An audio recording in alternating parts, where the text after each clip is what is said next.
Et si un simple coup à votre porte le 23 septembre n'était pas ordinaire, mais un test destiné à changer votre destin, beaucoup répondront sans réfléchir et qu'un seul choix pourrait tout coûter. Choisi, ce message révèle la vérité derrière la porte et pourquoi il est plus important que jamais de protéger votre espace à cette date. Il y a certains jours dans le calendrier qui ont plus de poids que d'autres, non pas à cause de la superstition, mais à cause de l'alignement. Le 23 septembre est l'un de ces jours. Il arrive à un carrefour de l'année, lorsque la Terre elle-même se déplace d'une saison à l'autre. Pour beaucoup, cela ressemble à un rendez-vous comme les autres. Mais pour les élus, cette transition est un moment de test spirituel et de clarté. Pensez-y, lorsque la lumière et les ténèbres sont équilibrées presque également, le monde nous rappelle symboliquement que chaque âme doit décider de quel côté elle se trouve. Des jours comme celui-ci ne sont pas des accidents. Ce sont des marqueurs, des signaux que quelque chose de plus grand est en train de se produire. D'un point de vue numérologique, le nombre 23 a longtemps été lié au changement, au défi et à la révélation de vérités cachées. Ceux qui étudient les modèles voient souvent 23 comme un nombre qui suscite la transformation. Ce n'est pas un jour de passivité, c'est un jour où l'atmosphère semble chargée, comme si des mains invisibles disposaient des pièces sur une planche. Lorsque vous faites partie des élus, ce genre de journée n'est pas une question de hasard, mais de votre degré de préparation à répondre à ce que la vie met devant vous. Spirituellement, le 23 septembre tombe près de l'équinoxe d'automne, une période historiquement considérée comme une porte d'entrée. Les anciennes traditions considéraient souvent les jours d'équinoxe comme sacrés, parce qu'ils représentaient l'équilibre, une pause, avant que l'inclinaison du pouvoir ne se déplace vers plus de lumière ou plus d'obscurité. Pour les élus, cet équilibre est personnel.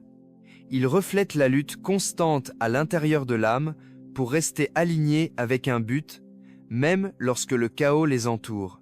Si vous avez déjà ressenti une intensité inhabituelle à cette période de l'année, des confrontations inattendues, une lourdeur émotionnelle, ou même des moments soudains de clarté, ce n'est pas une coïncidence.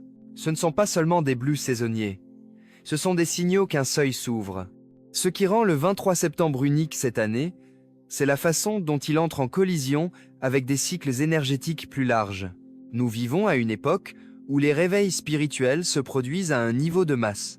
Les gens sont de plus en plus conscients des changements d'énergie, des synchronicités et des signes qu'ils ignoraient auparavant. C'est pourquoi cette journée n'est pas à traiter à la légère. Pour les élus, c'est presque comme un examen spirituel. Vos réactions, vos choix, même votre capacité à rester calme lorsque des distractions frappent à votre porte, sont tous observés. Et soyons réalistes. Les tests ne ressemblent pas toujours à des tests. Parfois, ils se manifestent de manière ordinaire. Une personne qui vous rend visite au moment où vous vous y attendez le moins, un appel téléphonique inattendu ou une offre qui semble tentante mais qui ne vous convient pas. Le 23 septembre, ces coïncidences ont plus de poids. Chaque distraction a le potentiel de rediriger votre attention au moment même où vous êtes censé être centré. C'est pourquoi la sensibilisation est essentielle. La date elle-même ne vous fera pas de mal, mais vos choix à cette date peuvent façonner ce qui va suivre.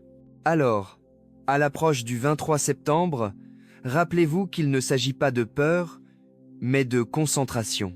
Il s'agit de savoir que lorsque le monde s'équilibre en équilibre, les élus sont appelés à tenir bon. Si vous abordez cette journée avec discernement, elle peut devenir un moment d'émancipation, un rappel que vous êtes aligné sur un plan plus grand, même lorsque l'atmosphère semble lourde de significations cachées. Les portes sont plus que du bois, des charnières et des poignées. Ce sont des symboles. Chaque fois que vous vous tenez devant une porte, vous êtes face à un seuil. Vous êtes sur le point de quitter un environnement et d'entrer dans un autre, de fermer ce qui se trouve derrière vous et d'entrer dans ce qui se trouve devant vous. Spirituellement, les portes représentent les décisions, les opportunités et les limites entre la sécurité et le danger. Lorsque vous ouvrez une porte, vous ne laissez pas seulement quelqu'un entrer dans votre espace physique, vous lui donnez également accès à votre énergie, à votre atmosphère et, à bien des égards, à votre vie. Tout au long des Écritures, les portes sont utilisées comme de puissantes métaphores. Dans Apocalypse 3:20, le Christ dit « Voici, je me tiens à la porte et je frappe. Si quelqu'un entend ma voix et ouvre la porte, j'entrerai chez lui et dînerai avec lui. » Cela dépeint l'image d'une présence divine attendant une invitation, mais cela comporte aussi un avertissement. Tout comme Dieu peut frapper, les autres esprits le peuvent aussi. Tous les coups frappés à votre porte ne viennent pas du ciel. Certains sont des tests, d'autres sont des pièges, et d'autres sont des tentatives d'entrer avec votre consentement. Le monde spirituel fonctionne souvent sur la base d'un accord, et une porte est l'image la plus claire du consentement. Considérez la parabole des vierges sages et folles dans Matthieu 25. La porte est devenue la ligne de démarcation entre ceux qui étaient prêts et ceux qui ne l'étaient pas. Une fois qu'il était clos, aucune plaidoirie ne pouvait changer l'issue. Cela nous montre que les portes ne sont pas seulement une question d'accès, mais aussi de timing, de préparation et de discernement. Pour les choisis, cela signifie que chaque porte que vous ouvrez ou fermez reflète votre alignement avec un but. Au-delà des Écritures, de nombreuses cultures considèrent les portes comme des passerelles. Les anciennes traditions croyaient que les entrées avaient une signification spirituelle, marquant la frontière entre l'espace sacré protégé de la maison et l'énergie imprévisible du monde extérieur. C'est pourquoi de nombreux foyers à travers l'histoire ont placé des symboles, des bénédictions ou des marques protectrices sur leurs portes. Le message était clair. Ce qui passe par ici a le pouvoir de façonner ce qui se déroule à l'intérieur. Lorsque nous pensons aux portes dans notre vie quotidienne, il est facile d'oublier la signification invisible. Nous nous précipitons pour répondre sans nous demander qui ou quoi nous laissons entrer. Pourtant, spirituellement, une porte est un point de contrôle. Imaginez-le comme le poste de garde de votre destin. Si, en tant que gardien, vous dites « oui » sans discernement, vous risquez sans le savoir d'inviter le chaos dans votre sanctuaire. Mais lorsque vous faites une pause, évaluez et choisissez judicieusement, vous exercez une autorité sur votre atmosphère. Le 23 septembre, le symbolisme de la porte devient encore plus important. N'oubliez pas qu'il ne s'agit pas seulement de quelqu'un qui frappe physiquement, mais aussi de moments, d'opportunités et d'influences qui se présentent. En attendant votre permission, toutes les portes ouvertes ne sont pas une bénédiction. Parfois, il s'agit d'un test déguisé en commodité. C'est pourquoi les élus doivent reconnaître le poids spirituel des portes, non seulement en tant qu'objet, mais aussi en tant que symbole de choix, de timing et de protection.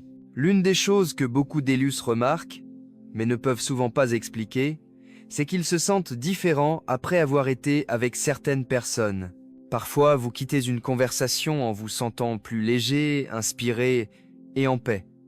D'autres fois, vous repartez lourd, épuisé ou même anxieux, sans raison claire. Ce n'est pas une coïncidence, c'est un transfert d'énergie. Chaque interaction humaine implique un échange. Et que nous en soyons conscients ou non, nous échangeons constamment de l'énergie. Pensez-y comme ceci. Tout comme une pièce peut sembler chaude ou froide selon qui s'y trouve, votre esprit change également en fonction de qui entre dans votre espace. Lorsque quelqu'un frappe à votre porte, il n'apporte pas seulement son corps, il apporte toute son atmosphère, leurs soucis, leurs intentions, leurs motivations cachées, même le poids spirituel invisible qu'ils portent. Tout entre en eux, et tout entre en eux. Et lorsque vous êtes l'un des élus, vous êtes plus sensible à ces changements. Vous ne vous contentez pas de les remarquer, vous les absorbez. C'est pourquoi ouvrir votre porte à la mauvaise personne, en particulier les jours spirituellement significatifs, est plus dangereux qu'il n'y paraît. Imaginez que vous avez passé la matinée à prier, à méditer ou à vous centrer. Vous êtes aligné, calme et prêt pour la journée. Puis, un coup soudain vous interrompt. Quelqu'un intervient et en quelques minutes, votre paix a disparu. Être commence-t-il à évacuer leur négativité, à se plaindre ou à bavarder? Être sont-ils amicaux mais secrètement envieux? Quoi qu'il en soit, leur atmosphère se mêle maintenant à la vôtre. Et vous le ressentez. Ce qui était autrefois l'harmonie semble maintenant lourd. Ce changement, c'est le transfert d'énergie. Même la science fait allusion à cette vérité. Des études montrent que les émotions sont contagieuses. Les gens attrapent le stress, la joie ou l'anxiété de ceux qui les entourent. Et spirituellement, cela est amplifié. Les Chosen Ones fonctionnent comme des amplificateurs. Nous magnifions ce qui entre dans notre espace. Si quelqu'un avec l'obscurité entre dans votre sanctuaire, sa présence se multiplie. Et avant que vous ne vous en rendiez compte, votre clarté s'obscurcit. Le danger n'est pas toujours évident. Les voleurs d'énergie ne crient pas toujours à la négativité. Parfois, ils viennent subtilement, avec des sourires, une conversation informelle ou de petites demandes qui semblent inoffensives. Pourtant, en ouvrant votre porte, vous leur avez accordé l'accès et ils ont laissé une empreinte. Au fil du temps, les visites répétées de ces personnes peuvent affaiblir votre concentration, diminuer vos défenses spirituelles et même vous éloigner du chemin qui vous est destiné. Mais voici la partie stimulante. Tout comme l'énergie négative transfère, l'énergie positive le fait aussi. Lorsque vous vous entourez de personnes édifiantes, celles qui portent la paix et la sagesse, votre énergie se renforce. C'est pourquoi les limites sont si importantes. Protéger votre espace ne consiste pas à fermer le monde. Il s'agit de garder votre terrain, afin que vous puissiez garder votre lumière allumée fort. Le 23 septembre, lorsque l'atmosphère spirituelle est déjà chargée, vous devez être particulièrement prudent. Tous les coups ne méritent pas une réponse, car toutes les présences ne méritent pas votre énergie. N'oubliez pas, votre paix est précieuse, votre concentration est sacrée et votre esprit mérite d'être protégé. L'un des outils les plus efficaces de l'ennemi n'est pas la destruction, c'est la distraction. La plupart des élus ne tomberont pas dans des pièges évidents. Vous êtes trop conscient, trop réservé et trop aguerri pour cela. Au lieu de cela, la tactique est plus subtile. Il s'agit d'interruptions, de petits retards et de moments apparemment inoffensifs qui détournent votre attention de ce qui compte vraiment. La stratégie est simple. Si l'ennemi ne peut pas vous arrêter directement, il tentera de vous ralentir. Pensez à la puissance d'une seule distraction. Vous pourriez vous réveiller avec clarté, prêt à entrer dans votre mission. Quand soudain on frappe à la porte, on vous envoie un message sur votre téléphone ou un problème inattendu sur vos genoux. Au début, cela semble mineur. Mais les minutes se transforment en heures et l'objectif que vous aviez a disparu. Ce qui était censé être une journée de progrès se transforme en une journée de réaction.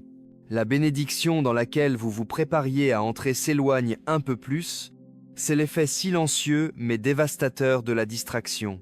Les Écritures nous en donnent une image dans l'histoire de Néhémie. Alors qu'il reconstruisait les murs de Jérusalem, ses ennemis essayaient de l'attirer avec d'interminables réunions. Ils n'avaient pas l'intention de le tuer carrément, ils voulaient juste empêcher l'achèvement des travaux. Néhémie reconnut le piège et répondit « Je fais une grande œuvre et je ne peux pas descendre. C'est la sagesse dont chaque élu a besoin. Tous les coups, appels ou demandes ne méritent pas une réponse. Les distractions sont souvent déguisées en urgence. Un ami n'a qu'à parler tout de suite. Un voisin s'est juste arrêté une seconde. Mais ces secondes s'additionnent. Et pendant que vous êtes entraîné dans leur moment, vous manquez le vôtre. C'est comme la mort par 1000 coupures. Pas un gros coup, mais un goutte à goutte constant d'interruptions qui vous font perdre votre temps et votre énergie.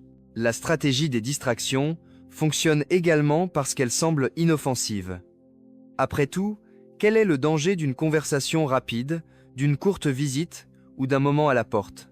Mais lorsque ces petites distractions s'accumulent, en particulier les jours spirituellement significatifs, elles vous éloignent de l'alignement divin dans lequel vous étiez censé marcher.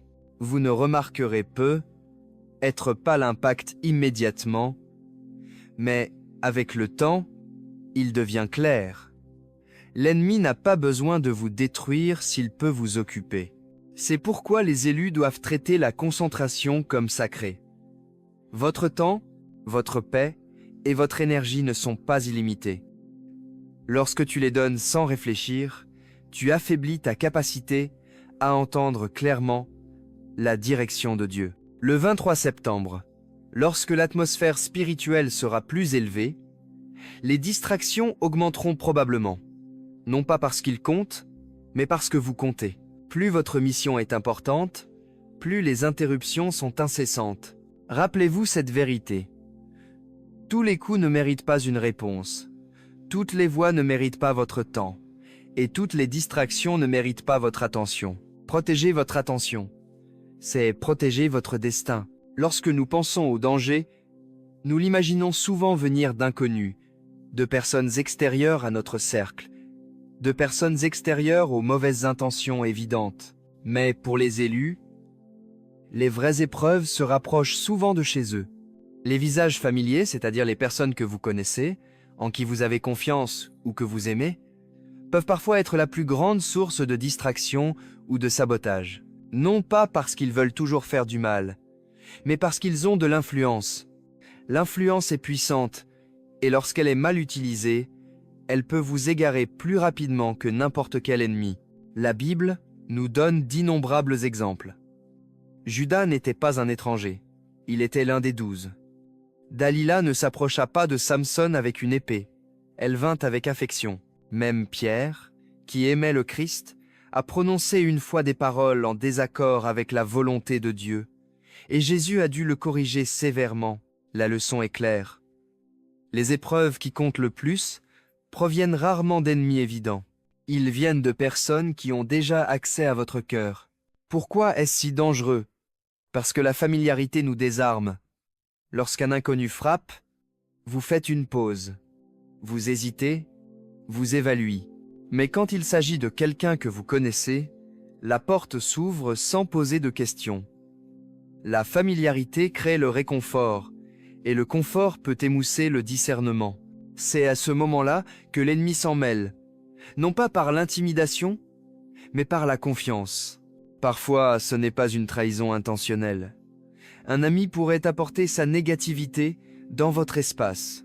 Un membre de la famille peut se présenter avec des doutes, parlant contre le rêve même que Dieu a planté en vous. Un collègue peut semer par hasard des graines de peur ou de découragement. Ils ne se rendent peu, être même pas compte qu'ils sont utilisés comme des réceptacles de distraction. Pourtant, leur présence déplace toujours votre énergie, vous fait toujours dévier de votre trajectoire. D'autres fois, le danger est délibéré. L'envie, la jalousie ou le ressentiment caché peuvent amener un proche à saboter votre paix. Ils peuvent le déguiser par la politesse, mais spirituellement, ils viennent affaiblir votre garde. Le plus difficile, c'est que ces personnes arborent souvent un sourire tout en tenant des poignards invisibles. Et parce qu'ils sont familiers, leur influence peut être plus profonde que n'importe quel étranger ne pourrait jamais le faire. Pour les choisis, la leçon n'est pas d'isoler ou de se méfier de tout le monde, c'est d'aiguiser le discernement. Vous devez apprendre à séparer l'amour de l'accès. Vous pouvez aimer les gens tout en fixant des limites. Vous pouvez respecter quelqu'un tout en reconnaissant que chaque moment n'est pas le bon moment pour le laisser entrer dans votre espace. Protéger son destin signifie parfois dire « pas aujourd'hui », même à ses proches.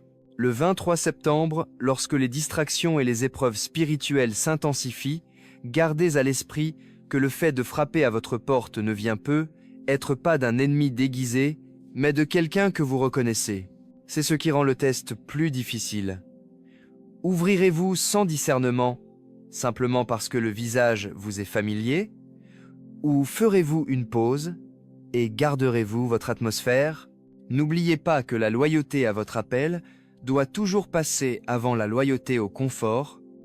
Avez-vous déjà remarqué qu'un coup à la porte exige instantanément votre attention? Peu importe ce que vous faites, vous pouvez manger, prier ou travailler, et soudain, votre attention est attirée par ce son. Ce n'est pas un accident. L'urgence est l'un des plus anciens outils psychologiques utilisés pour contourner le discernement. Cela vous oblige à réagir rapidement avant que vous n'ayez eu la chance de penser, de réfléchir ou de prier. Pour les élus, c'est l'un des pièges les plus courants. L'urgence crée de la pression. Ils murmurent « Si vous n'agissez pas maintenant, vous passerez à côté de quelque chose ». Cela vous convainc qu'attendre n'est pas une option. C'est la même tactique que les spécialistes du marketing utilisent lorsqu'ils disent « temps limité seulement » ou « agissez vite avant qu'il n'y en ait plus ». Il est conçu pour l'emporter sur la patience et vous pousser à prendre des décisions qui profitent à quelqu'un d'autre, pas à vous. Spirituellement, l'ennemi agit de la même manière. Un coup soudain, un message précipité, une demande inattendue sont tous conçus pour vous entraîner dans une réaction immédiate. Et lorsque vous réagissez sans réfléchir, vous ouvrez des portes que vous regretterez peu, être plus tard. Regardez comment Ève a été tentée dans le jardin. Le serpent ne s'est pas contenté de présenter le fruit. Il a créé une urgence autour de l'idée qu'il lui manquait quelque chose, qu'elle devait agir à ce moment-là. C'est la psychologie de l'urgence. Vous convaincre que retard équivaut à perte. Pourtant, la sagesse dit le contraire. La sagesse attend, la sagesse discerne. La sagesse comprend que ce qui est vraiment destiné à vous n'expirera jamais. L'urgence manipule aussi la peur. Pensez à la dernière fois que quelqu'un vous a interrompu en vous disant « C'est important, j'ai besoin de toi maintenant ». Était-ce un ami, un collègue ou même un membre de la famille? Le ton, la pression vous donnent l'impression que dire non causerait du tort. Mais la vérité est que la plupart des soi-disant urgences ne sont rien de plus que des distractions déguisées. Et même lorsque quelque chose nécessite de l'attention, vous avez toujours le droit de faire une pause et de vous demander « Est-ce que cela correspond à mon esprit? Dois-je ouvrir cette porte tout de suite ?» Le 23 septembre, le test pourrait se produire exactement de cette façon. Non pas comme une tentation longue et interminable, mais comme une interruption soudaine et urgente conçue pour vous déconcentrer. C'est pourquoi l'une des plus grandes compétences spirituelles que vous pouvez développer est la pause. La pause est puissante. C'est le moment où l'urgence perd de son emprise et où la clarté revient. Lorsque vous faites une pause, vous vous donnez de l'espace pour respirer, pour prier et pour sentir si le coup est divin ou trompeur. Les élus doivent se souvenir de ceci. L'urgence n'est pas toujours sainte. Le timing de Dieu n'est jamais précipité. Si quelque chose exige votre réaction instantanée sans paix, ce n'est probablement pas de lui. Protégez votre temps, gardez votre porte et ne laissez jamais l'urgence vous forcer à prendre des décisions qui compromettent votre destin. Ouvrir une porte semble être la plus simple des actions. On frappe à la porte, vous répondez. Mais spirituellement, cet acte simple a un poids énorme. Chaque porte que vous ouvrez est un choix, et chaque choix invite quelque chose dans votre espace. La paix ou le chaos, la bénédiction ou la distraction, la clarté ou la confusion. Lorsque vous ouvrez sans discernement, vous dites oui sans savoir ce que vous acceptez vraiment. C'est là que réside le danger. En termes spirituels, une porte n'est pas seulement physique, c'est un seuil. L'ouvrir, c'est accorder l'accès. Pensez-y comme à la signature d'un contrat. Vous ne pouvez pas lire tous les petits caractères. Mais une fois que votre nom est écrit, l'accord est contraignant. Lorsque vous laissez quelqu'un franchir votre seuil sans que la prière, l'intuition ou la conscience ne vous guide, vous signez un contrat invisible qui permet à son énergie ses intentions et son esprit d'entrer dans votre sanctuaire. L'histoire et les Écritures nous mettent en garde contre ce modèle. La chute de Samson a commencé lorsqu'il a donné à Dalila l'accès non seulement à son cœur, mais aussi à ses secrets. La famille de Lot a accueilli dans sa maison des invités qui apportaient à la fois bénédiction et danger. Même dans la vie quotidienne, d'innombrables personnes ont été confrontées à la trahison non pas d'étrangers qui sont entrés par effraction, mais de ceux qu'elles ont volontairement laissé passer la porte d'entrée. Les plus grandes vulnérabilités sont rarement forcées. Elles sont invitées. Le danger de s'ouvrir sans discernement n'est pas toujours immédiat. Parfois, cela ressemble à un changement subtil d'atmosphère. Une personne entre et soudain, la pièce semble plus lourde. Votre concentration se disperse. Votre paix s'évapore ou votre énergie se sent épuisée. D'autres fois, il apparaît plus tard. Des graines de commérage, de doute ou de distraction prennent racine. Et des jours plus tard, vous vous retrouvez aux prises avec des pensées qui ne vous appartenaient pas en premier lieu. Cette influence est entrée dans le moment où vous avez dit oui. Pour les choisis, le discernement n'est pas facultatif, c'est la survie. Vous êtes porteur de lumière, ce qui signifie que les ténèbres essaieront toujours de trouver un moyen d'entrer. Et comme il ne peut pas toujours percer vos murs, il attend que vous ouvriez vous-même la porte. C'est pourquoi le discernement est si vital. Il vous protège des accords que vous n'avez jamais eu l'intention de faire. Les jours comme le 23 septembre, lorsque les atmosphères spirituelles sont chargées, ce danger augmente. Non pas parce que le jour lui-même est maudit, mais parce que c'est une période de transition, d'épreuve et de sensibilité accrue. C'est le moment idéal pour que des pièges subtils apparaissent, des coups ordinaires qui ont des conséquences extraordinaires.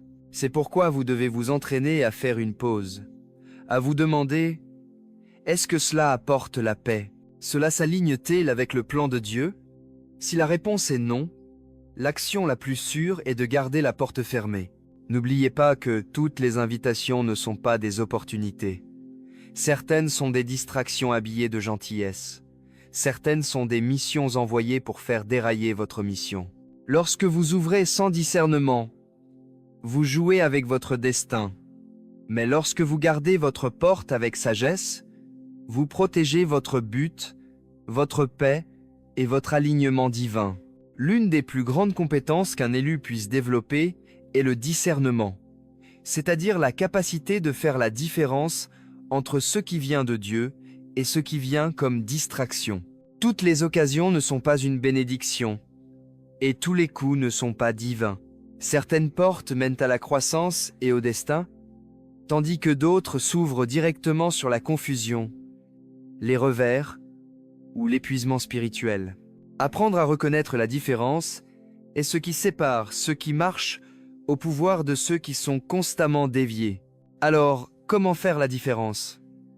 Le premier signe est la paix. Lorsque Dieu envoie une invitation, elle s'accompagne d'un sentiment d'assurance calme. Même si cela vous pousse, même si cela vous met au défi, au fond de vous, il y a de la clarté, pas du chaos. Un coup divin ne vous presse pas. Il vous attend. Cela s'aligne sur le calendrier de Dieu, et cela résonne avec la vérité déjà plantée dans votre esprit. Une invitation trompeuse, en revanche, est porteuse de tension. C'est urgent, lourd ou troublant. Vous pouvez entendre des mots qui sonnent bien, mais quelque chose à l'intérieur ne va pas, comme de l'électricité statique interrompant un signal clair. Ce malaise n'est pas aléatoire, c'est un avertissement. L'esprit en vous parle à travers cet inconfort, signalant que ce qui se trouve à la porte n'a pas sa place dans votre espace. Une autre façon de le savoir est à travers les fruits. Les invitations divines portent des fruits durables, croissance, encouragement, sagesse, paix. Les invitations trompeuses peuvent briller au début, mais leurs fruits sont de courte durée. Ils vous laissent épuisés, regrettant ou distraits. Pensez à la différence entre un repas nourrissant et la malbouffe. Les deux vous remplissent, mais un seul vous soutient. Spirituellement, Le même principe s'applique. Posez-vous des questions simples. Cette invitation me rapproche-t-elle de mon but ou m'éloigne-t-elle? Cela ajoute-t-il de la clarté ou crée-t-il de la confusion? Cela renforce-t-il ma foi ou l'affaiblit-il? Les réponses révèlent tout. Jésus a averti que les loups viennent souvent déguisés en brebis. Cela signifie que les invitations trompeuses semblent rarement nuisibles au début. Ils peuvent provenir de personnes que vous connaissez, d'opportunités qui semblent attrayantes ou de moments qui semblent trop beaux pour être vrais. C'est pourquoi le discernement est essentiel. Il vous permet de voir au-delà des apparences et dans la vraie nature de ce qui est présenté. Le 23 septembre, cela devient encore plus crucial. Avec une énergie spirituelle accrue, vous pouvez vous retrouver face à des choix soudains, des visites inattendues ou des appels urgents à votre attention. Certains d'entre eux peuvent vraiment être alignés avec Dieu, tandis que d'autres ne sont rien de plus que des distractions enveloppées dans une fausse lumière. Votre tâche en tant qu'élu n'est pas de craindre ces moments, mais de faire une pause, d'écouter et de discerner. Rappelez-vous ceci, les invitations de Dieu apportent la vie, la paix et l'alignement. Les invitations de l'ennemi apportent distraction, lourdeur et retard. Lorsque vous entraînez votre esprit à reconnaître la différence, vous ne vous contenterez pas de protéger votre destinée.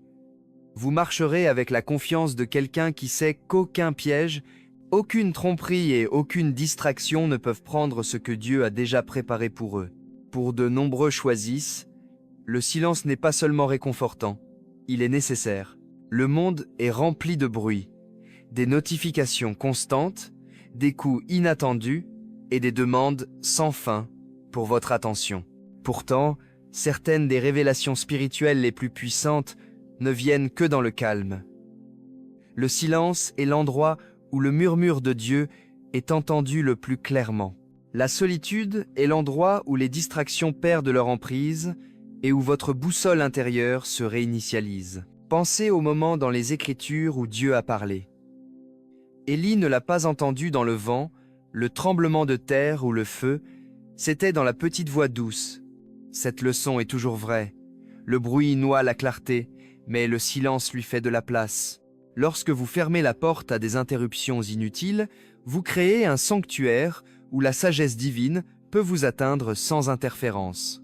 C'est pourquoi le 23 septembre n'est pas seulement une journée pour regarder qui frappe à votre porte, c'est aussi une journée pour surveiller le bruit que vous laissez entrer à l'intérieur. L'ennemi n'a pas toujours besoin d'envoyer le chaos sous la forme de personnes. Parfois, il utilise des bavardages constants, des disputes inutiles ou même vos propres pensées agitées. Le silence devient votre bouclier.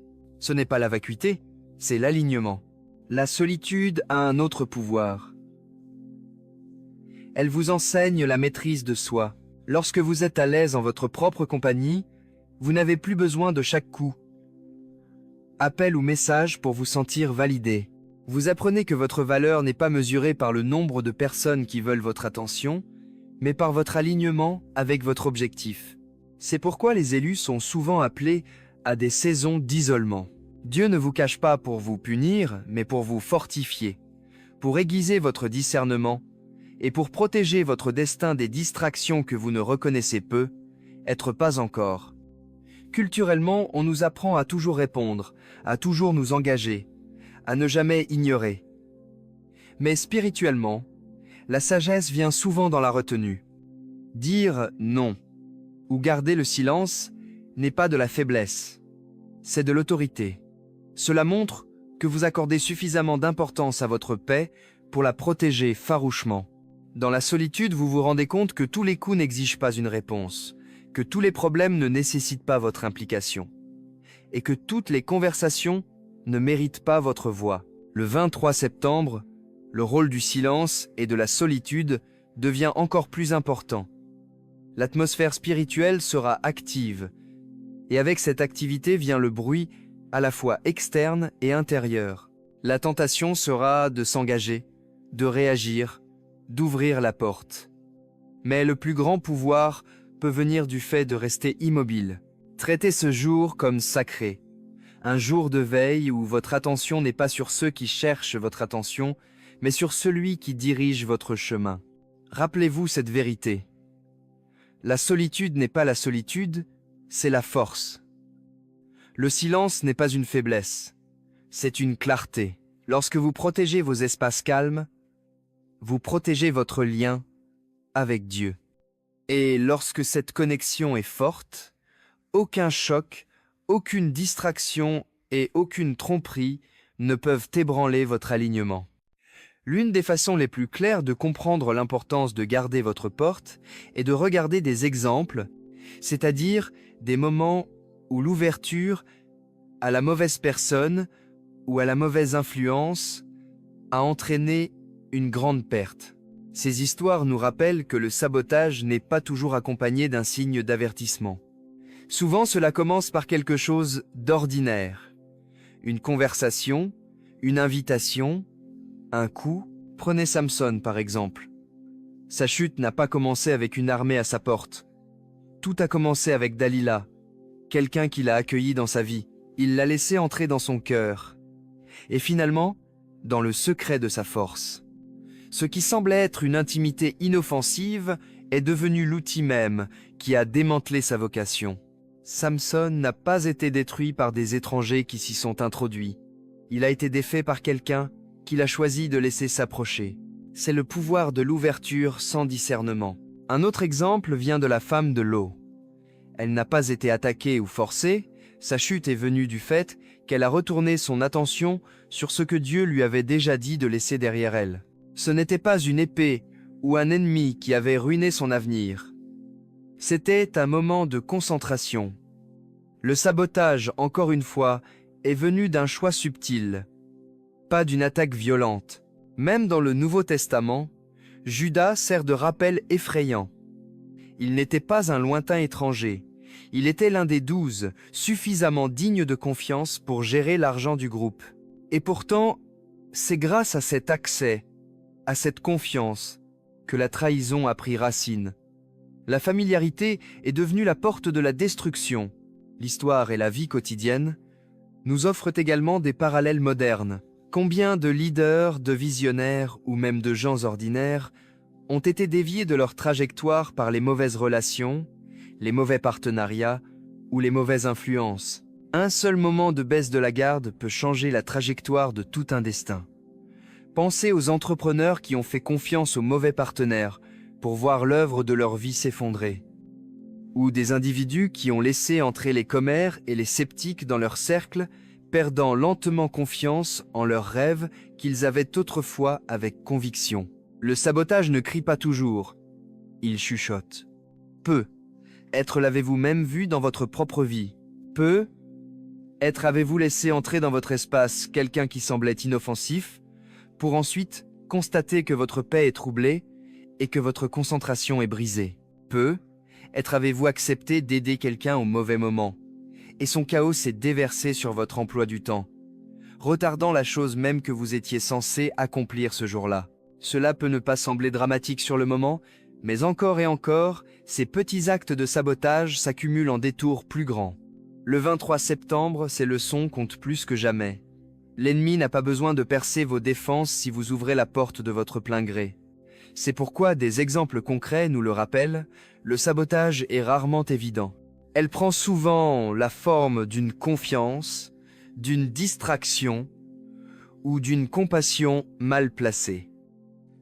La prise de conscience est la clé. Si vous reconnaissez les schémas, vous pouvez les briser et, au lieu de dérailler, vous restez aligné avec le destin que Dieu a préparé pour vous. Les frontières ne sont pas des murs destinés à empêcher l'amour d'entrer. Ce sont des clôtures conçues pour protéger ce qui est sacré. Pour les élus, les limites ne sont pas seulement utiles, ils sont essentiels. Lorsque Dieu a placé un appel sur votre vie, lorsque vous portez une mission qui exige concentration et pureté, vous ne pouvez pas permettre à chaque voix, à chaque influence ou à chaque demande d'avoir un accès illimité à votre espace. Les limites sont les verrous spirituels sur les portes de votre vie. L'ennemi sait que s'il ne peut pas vous détruire directement, il peut tenter de vous épuiser lentement. Et l'un des moyens les plus simples d'y parvenir est d'exploiter votre compassion. Les élus ont souvent un grand cœur. Ils veulent aider, écouter, donner. Mais sans limite, cette compassion même devient une faiblesse. Les manipulateurs le sentent. Ils s'appuient sur la culpabilité, vous faisant sentir égoïste de dire non. Ils emballent leurs demandes en urgence, de sorte que vous vous sentez obligé d'ouvrir votre porte. Et en peu de temps, votre énergie a disparu, votre paix est perturbée, et votre temps est consommé par des choses qui ne vous appartiennent même pas. Des limites saines vous protègent de ce piège. Dire « pas aujourd'hui » ne vous rend pas méchant, cela vous rend sage. Jésus lui-même se retirait souvent de la foule pour prier dans la solitude, même lorsque les gens le cherchaient. Il n'ignorait pas leurs besoins. Il donnait la priorité à son alignement avec le Père. C'est le modèle pour les élus. Réalisez que la protection de votre espace n'est pas égoïste, c'est de l'intendance. Les limites communiquent également de la valeur. Lorsque vous gardez votre temps et votre énergie, vous déclarez que votre appel est trop important pour être gaspillé. Vous vous rappelez à vous-même et aux autres que l'accès à vous est un privilège et non un droit. Et la vérité est que tout le monde ne mérite pas d'avoir accès à votre atmosphère. Certaines personnes drainent sans donner en retour, d'autres distraient sans construire, et d'autres n'ont tout simplement pas la maturité spirituelle pour marcher avec vous. C'est pourquoi les limites sont non seulement protectrices, mais aussi sélectives. Elles créent un espace pour que les bonnes relations s'épanouissent. Le 23 septembre, l'importance des limites devient encore plus évidente. Avec l'atmosphère spirituellement chargée, vous pouvez faire face à des coups inattendus, littéraux ou symboliques. Le test est de savoir si vous vous sentirez obligé d'ouvrir la porte ou si vous resterez ferme dans vos limites. N'oubliez pas que dire non ne signifie pas rejeter quelqu'un en tant que personne. Cela signifie rejeter leur tentative d'entrer dans votre espace sacré au mauvais moment. En tant qu'élu, vous devez considérer votre énergie comme une ressource divine. Vous ne laisseriez pas votre compte bancaire déverrouillé, alors pourquoi laisseriez-vous votre paix sans protection? Les limites sont vos garde-fous. Ils ne limitent pas votre appel. Ils le protègent. Et lorsque vous honorez vos limites, vous honorez le Dieu qui vous a confié votre mission. Tout au long de l'histoire, les gens ont regardé vers le ciel pour trouver des signes. Les mouvements du soleil, de la lune et des étoiles ont toujours eu un poids symbolique, marquant souvent des saisons de transition ou d'éveil spirituel. Pour les élus, ces alignements cosmiques ne sont pas aléatoires. Ils sont des rappels que ce qui se passe au-dessus reflète souvent ce qui se déroule à l'intérieur. Septembre, en particulier, a longtemps été considéré comme un mois de fin et de commencement, une période où les vérités cachées font surface et où le destin semble plus proche que d'habitude. Les éclipses, par exemple, sont des symboles puissants. Spirituellement, ils représentent des moments où la lumière et l'obscurité se chevauchent, où quelque chose de normalement visible est temporairement obscurci. De nombreuses traditions considèrent les éclipses comme des tests, des moments où la clarté peut s'estomper pendant un moment, forçant les gens à se fier au discernement plutôt qu'à la vue. Pour les choisis, une éclipse est comme un examen spirituel. Resterez-vous aligné avec la vérité même si elle vous semble cachée? Ou laisserez-vous la confusion vous égarer? Les portails sont une autre couche de cette saison. Ce ne sont pas des portes mystiques au sens de la science-fiction, mais des fenêtres d'énergie et de conscience accrue. Ce sont des moments dans le temps où la sensibilité spirituelle est plus aiguë, où les décisions ont plus de poids et où les instructions divines coulent plus clairement. Si vous êtes attentif. Septembre est connu pour de tels portails, parce qu'il coïncide avec l'équinoxe, un équilibre naturel entre la lumière et l'obscurité. Ce n'est pas un hasard si bon nombre de vos plus grandes luttes intérieures, percées ou révélations, ont probablement eu lieu à cette période de l'année. Le 23 septembre en particulier se situe à ce seuil.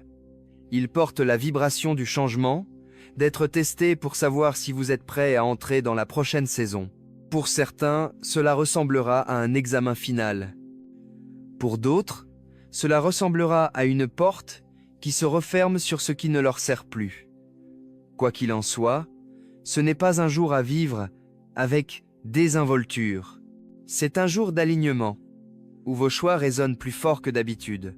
Prophétiquement, cet alignement nous rappelle aussi le timing. Dieu travaille souvent par cycle. Tout comme la terre se déplace à travers les saisons, nos âmes se déplacent aussi. Et chaque saison s'accompagne à la fois d'opportunités et de tests. C'est pourquoi les distractions semblent plus fortes à des dates comme le 23 septembre. Elles sont conçues pour vous éloigner de la clarté que vous êtes censé recevoir. L'ennemi sait que s'il peut vous amener à ouvrir la mauvaise porte pendant une fenêtre prophétique, il peut retarder les bénédictions qui vous sont destinées. Pour les élus, la leçon est simple mais profonde. Faites attention aux signes, mais n'en ayez pas peur. Une éclipse n'est pas synonyme de danger, mais de prise de conscience. Un portail n'est pas synonyme de chaos, mais d'opportunité. Et le 23 septembre n'est pas synonyme de désastre, mais de vigilance. Lorsque vous abordez les alignements prophétiques avec concentration et foi, ils deviennent des rampes de lancement et non des pierres d'achoppement. Verrouiller une porte dans le monde physique est facile, vous tournez la clé et personne ne peut entrer sans autorisation. Spirituellement, le principe est le même, mais la serrure n'est pas faite de métal, elle est faite d'intention, de prière et de limites. Verrouiller spirituellement votre porte signifie sécuriser votre espace intérieur, afin que seul ce qui s'aligne avec le dessein de Dieu puisse entrer. Il ne s'agit pas de vivre dans la peur, il s'agit d'exercer une autorité sur votre atmosphère. La première façon de verrouiller votre porte est la prière.